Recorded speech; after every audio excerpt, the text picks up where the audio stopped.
Assalamualaikum warahmatullahi wabarakatuh.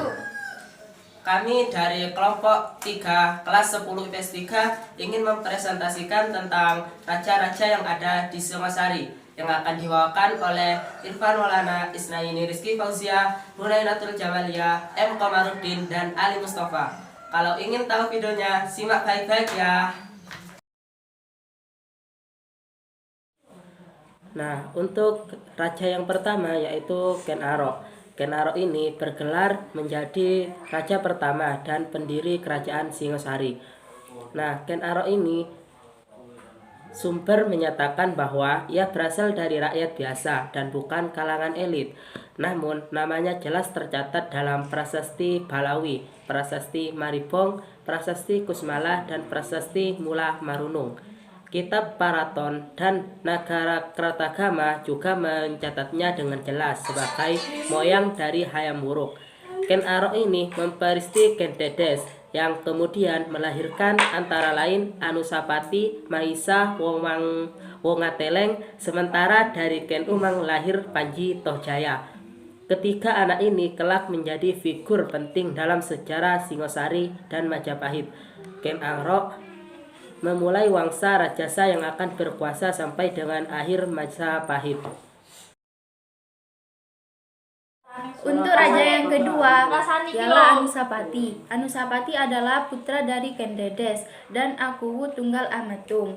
Mengingat Ken Arok memperisti Ken Dedes setelah membunuh Tunggal Amatung, merasa dendam atas ayahnya.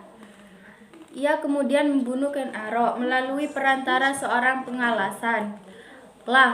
Naik tahta sekitar tahun 1247. Namun ia berkuasa hanya sekitar 1 tahun ketika berita pembunuhan Ken Arok didengar oleh anaknya yang lain. Panji Tohjaya merasa tidak terima dan membunuh Anusapati. Anusapati didarmakan di Kidal. Sekarang peninggalannya berupa Candi Kidal di Malang. Panji Tohjaya naik tahta menggantikan Anusapati. Namun ia hanya berkuasa selama kurang dari 1 tahun.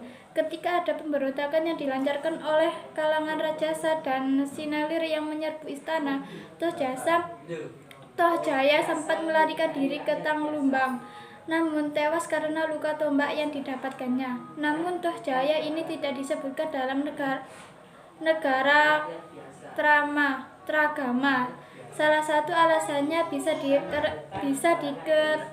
dikarenakan pemberontakan rajasa tadi, sehingga ia tidak dianggap sebagai leluhur Hayam Wuruk. Keempat adalah Wisnuwardana. Tanggal naik tahta menggantikan Tohjaya dengan gelar Srijaya Wisnuwardana. Ia memerintah bersama Mahisa Campaka, Cucu Gen Angkro, dan Ken Dedes.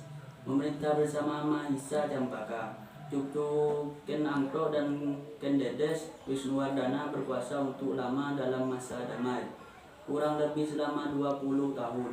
Hanya Wisnuwardana yang mewariskan tahta langsung kepada anaknya, yaitu Kartanegara. Informasi mengenai Wisnuwardana selain dari kitab Paraton dan Nagara Agama didapat dari prasasti lembaga di Kadu yang dikeluarkan oleh Raja Kartanegara.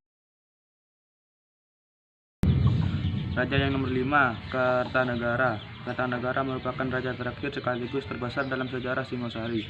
Ia melakukan perluasan Cakrawala Mandala Singosari ke barat melalui ekspedisi Pemelayu tahun 1275 Masehi, menaklukkan Melayu, Tumasi, dan Pahang.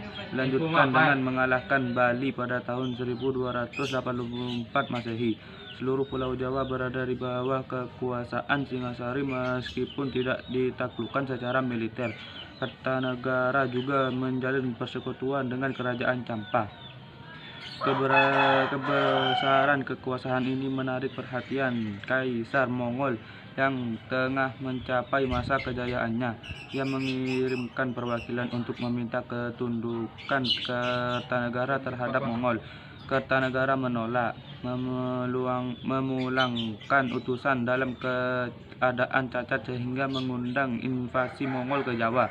Namun sebelum pasukan tersebut datang, Kertanegara diserbu oleh Raja Kediri, Jayakatwang. Serangan ini terjadi ketika Kertanegara memperluas pengaruhnya ke berbagai tempat untuk menyaingi pengaruh dinasti Yuan.